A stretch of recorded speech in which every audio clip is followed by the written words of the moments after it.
welcome back.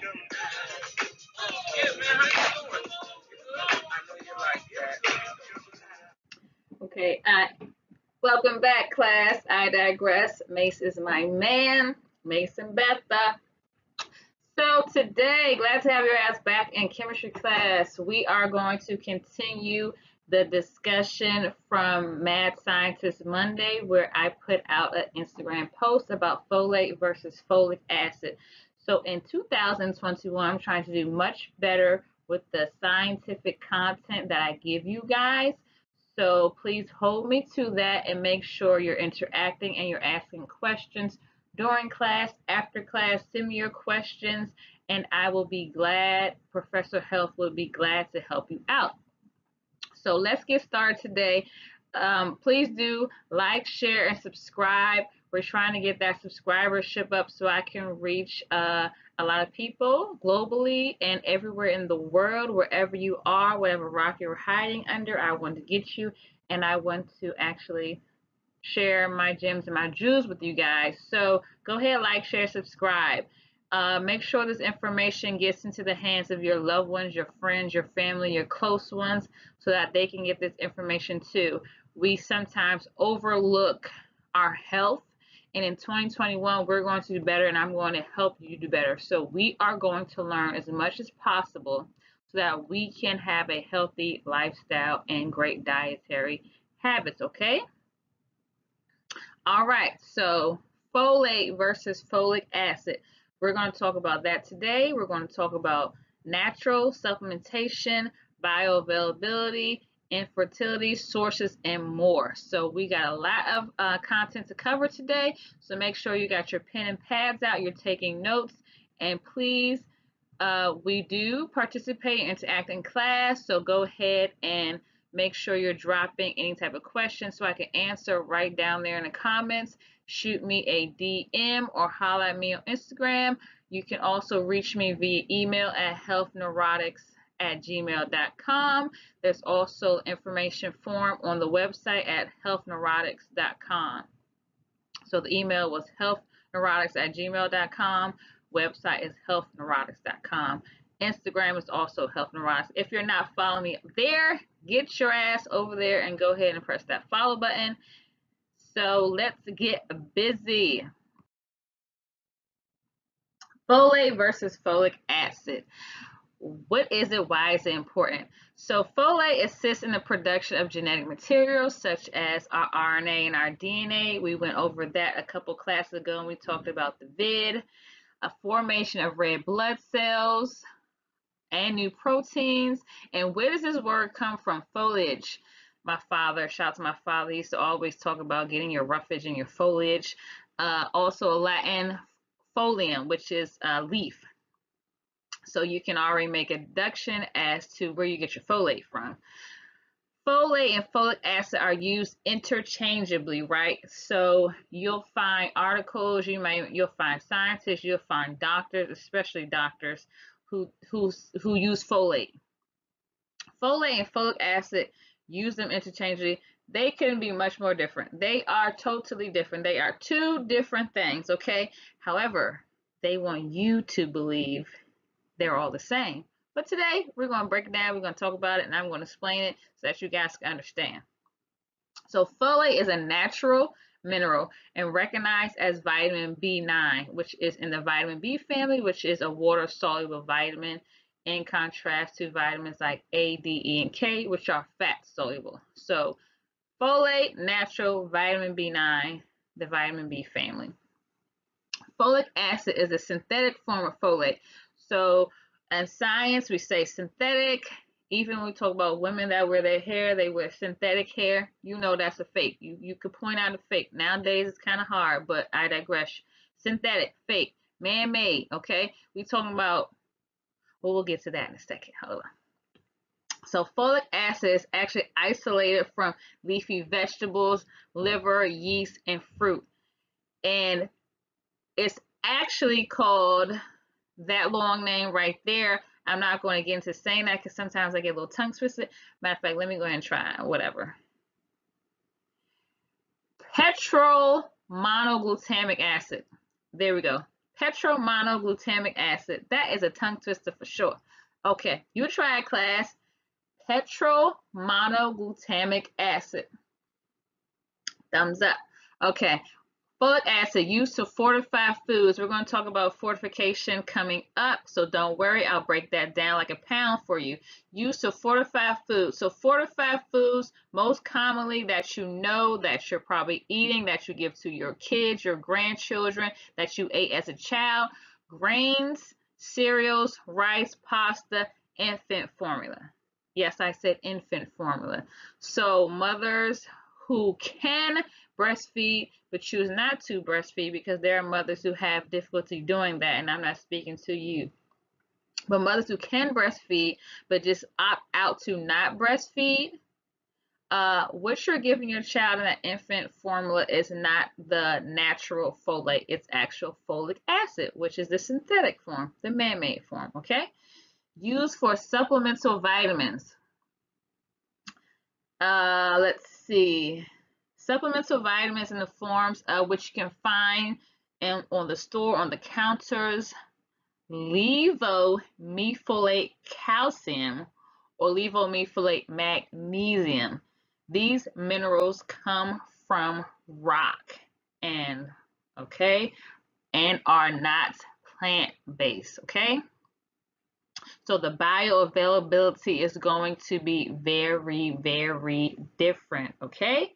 So folate versus folic acid. What we're going to take away from this is going to be what's natural, what's synthesized, or what's man-made, okay? So the real versus the fake. You gotta be able to point out, recognize, and decipher the real versus the fake in all aspects of life, not just with the people around you, with the people you know, or where you going. Real versus fake in food as well, because this is becoming so important. It has been important, becoming very crucial to the health, especially the health of my people, Black people. So we're at an all-time high, having chronic disease at multipliers exponentially higher than other races. And it's not specifically because of your makeup. It's because of what you put into your body. So it's so important and vital to know what you're putting in your body. Now, if you make a willful decision to put into your body something that you know can be detrimental, then that's on you, and you do what you want to do. But if this information is for those who do not know, and you want to make those changes, right? And if you're at the point where you know this information, hey, I ain't trying to convince you, but I'm just saying, I'm just trying to tell you something. So real versus fake. So we have folate, which will be the picture to, well, I'm looking to my left, which I believe is going to be your left when I'm posting this, which you'll see as the leafy green vegetable. You see the avocado, excuse me, and then what we have over here to the right is going to be the supplemental forms, excuse me, which you can see says folate in the micrograms. Also, this says prenatal supplement, that brown bottle that says folate, so that's your prenatal supplement. I've kind of given away what I was going to talk about, but also you will see 5-MTHF, which also is referring to folic acid, right? It's not referring to folate because it's in supplemental form, so it's not the natural form. So 5-MTHF, we'll speak about that later, but just know that these are two examples of what you can see on the shelves when you're going to get supplemental forms of folate, which is actual folic acid. So we want to go with the real versus the fake. Me, you know what I'm saying, I'm more of a genuine, authentic, sincere person. I like to stay in the real lane. I don't like to do the fake.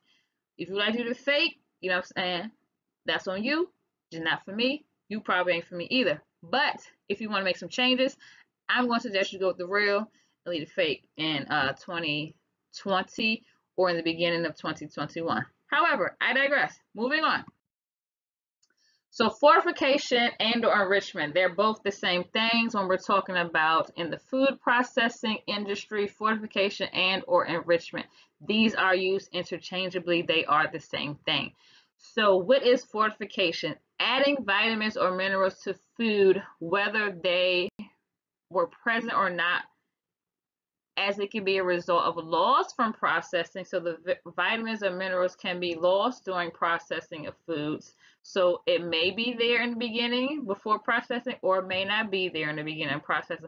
Whether it's there or whether it exists or not, what the food industry is saying is that it's for or to improve the nutritional quality, right? It's to improve the nutritional quality so that the people that's going to intake and consume this is saying that, you know, we want to improve your nutritional quality, so we're going to fortify or enrich your food because what you have there is not enough, or you need more of, because we're seeing increase in trends or incidents that people are suffering from so-called diseases based upon lack of minerals, lack of vitamins, or whatever. So whatever is, right?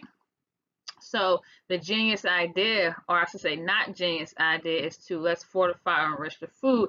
Instead of saying let's tackle this from a natural aspect, even as a scientist, because I want myself tackle it from a natural aspect instead of a synthetic or fake aspect. Why don't we consider, why is our soil mineral depletion levels increasing? Why are we losing so much mineral source or mineral content from the soil?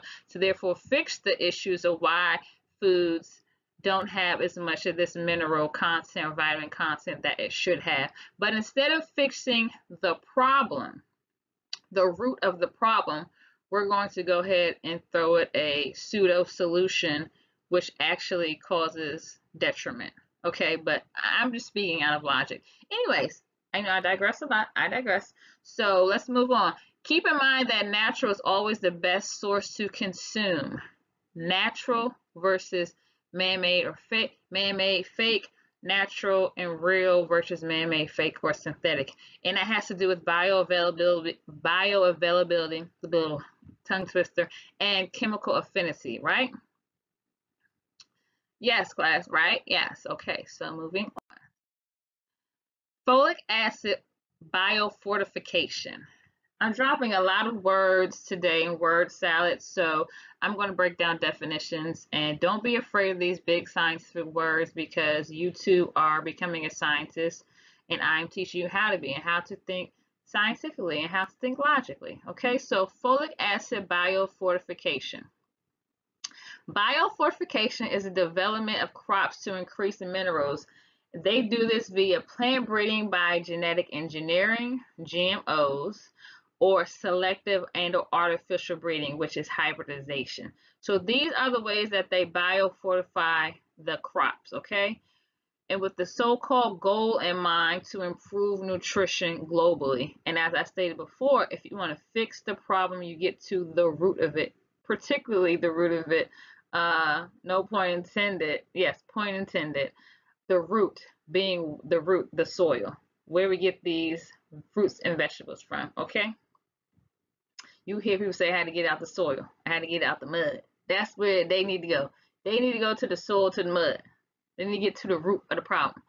So biofortified crops. Some biofortified crops you know of, you're eating, you ate as a child, you give your child, you give your grandchild, you give your husband, you give your wife, your partner, your man, your woman, whatever. Rice, wheat, beans, cereals, legumes, corn, potato tubers. Potato tubers. Talking about the root. So you go to the soil, the ground, what's growing underneath the ground, those roots that you pull up, those are the tubers. That is what's being biofortified, okay?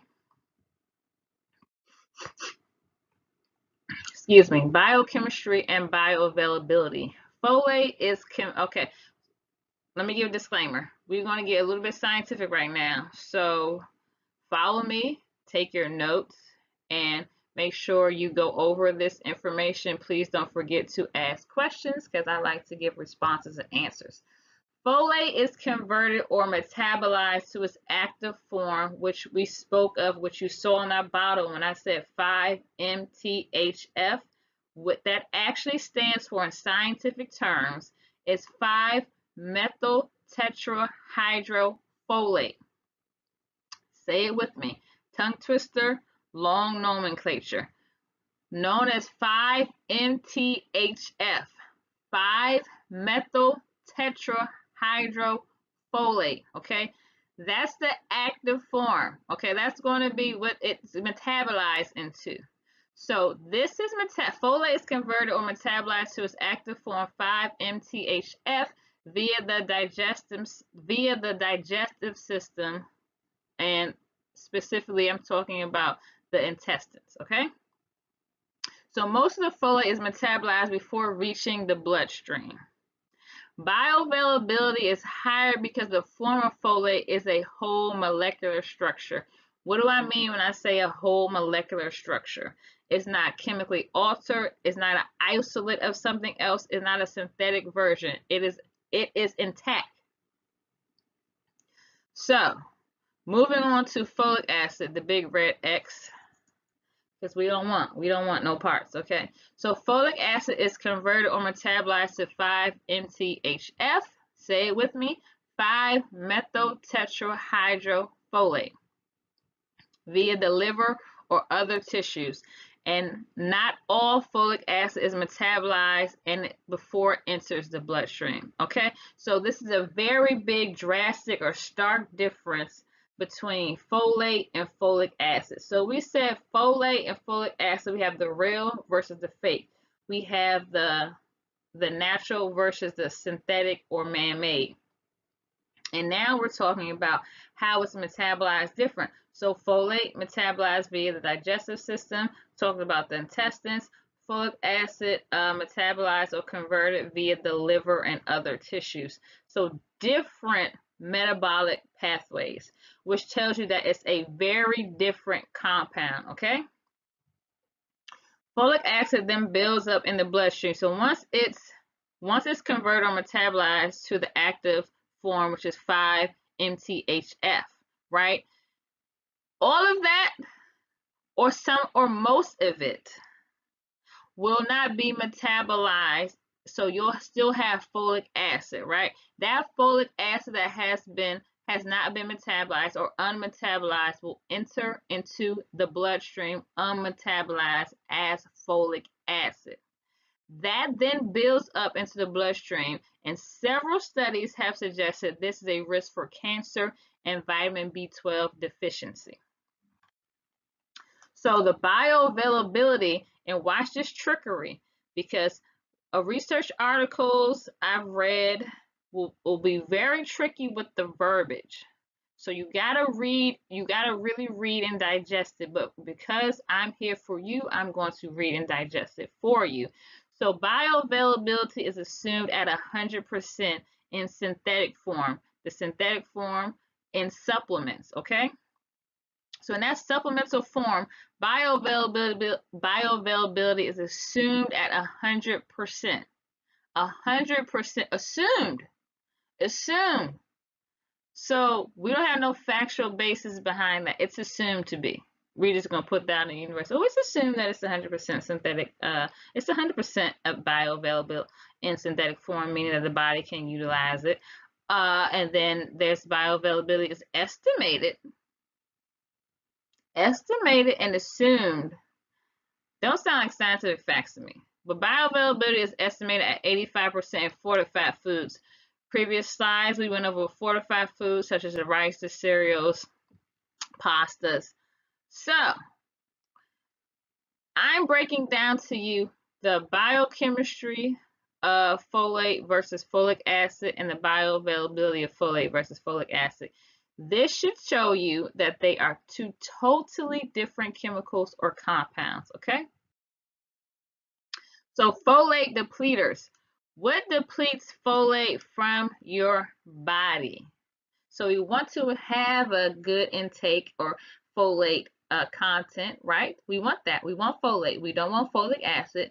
But what is going to deplete folate? What is something that I'm going to do, that I have done, I know people do, that are going to deplete folate from my body?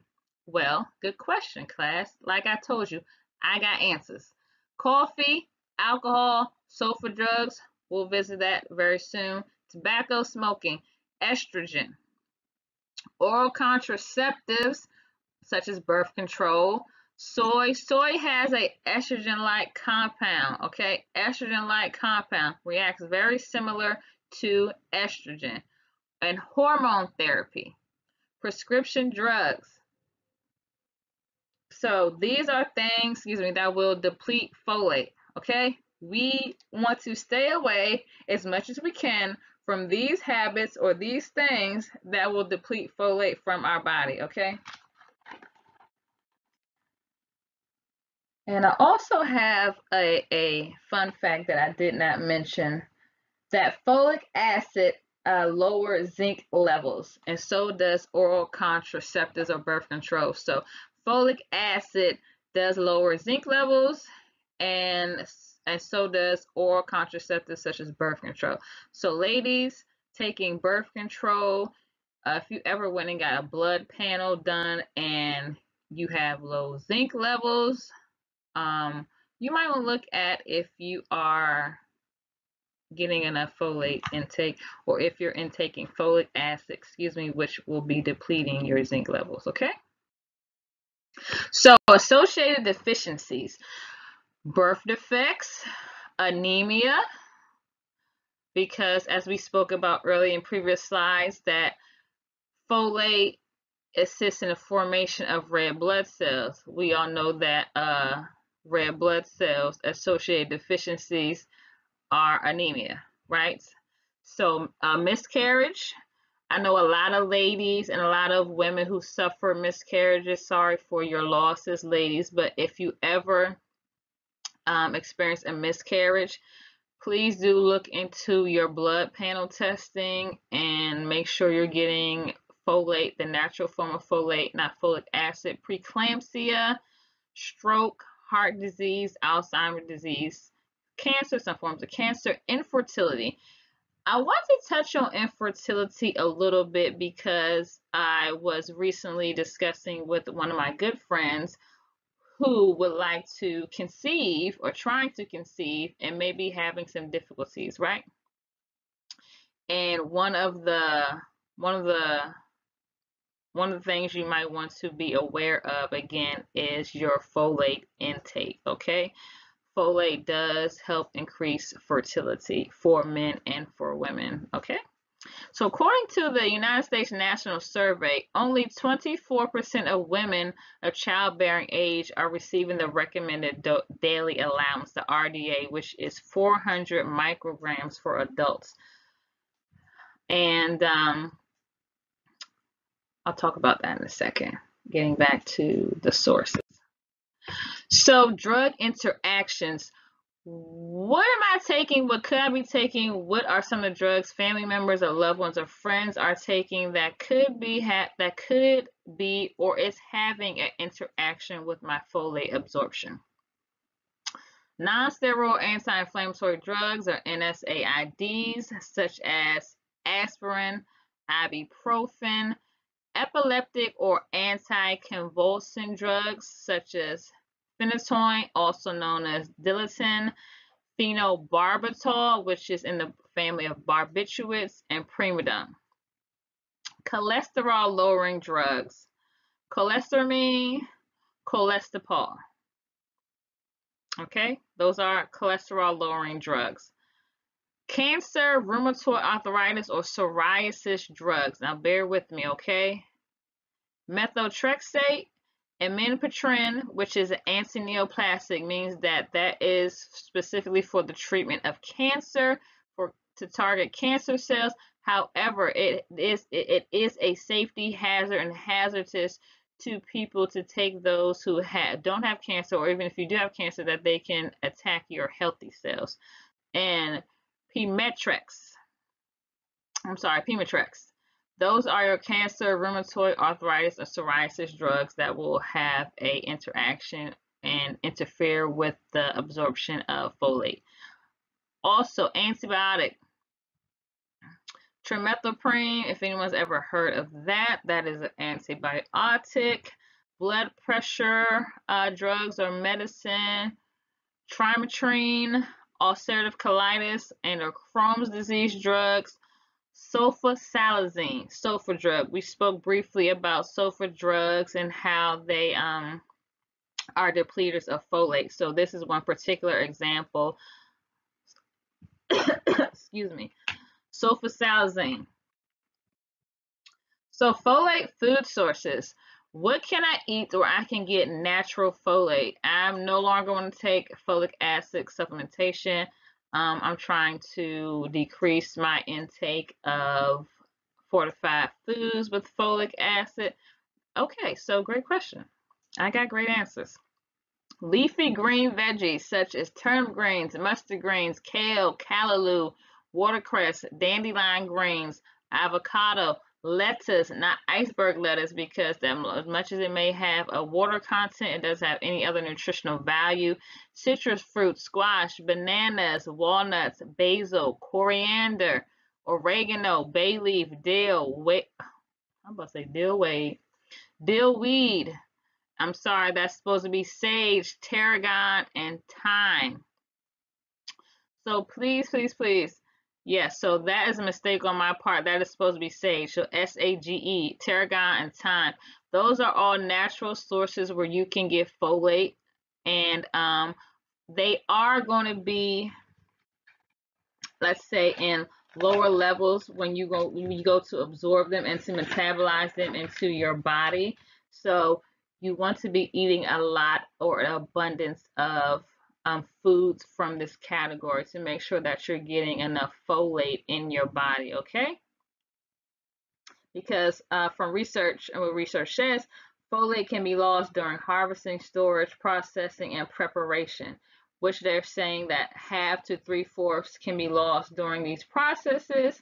So you want to make sure you're increasing the amount from this category to make sure that you're getting folate, especially for women who want to have children, want to conceive, also the men who want to impregnate their lady, their woman, their loved one. People with dementia, Alzheimer's disease, are you going down that route? People with high blood pressure, at risk for stroke, had a stroke. People who have cancer, at risk for cancer, which would be people who are obese and other factors. Make sure that you're getting a lot of folate food sources from out of this category in comparison to the fortified foods or the folic acid supplementation. Okay. And the best way to eat these foods, because folate is lost during processes such as heating and cooking as well, you want to eat them in a raw form. So fresh form as much as you can. Create some smoothies, eat them in lettuce. Not saying you can't cook them. I'm just saying that know that when you do heat or cook them, that the content of folate is going to decrease, okay? So I hope you have enjoyed chemistry class. I love you guys to pieces, and I will likely have chemistry class next Wednesday, and I want to see your ass back in chemistry class. I love you, and please forgive me for the grammar mistake. That is supposed to be sage. And again, remember that fun fact that I gave you guys because that was not anywhere in the slide. That folic acid can decrease zinc levels, and will also decrease zinc levels is oral contraceptives such as birth control. Love you guys. Peace.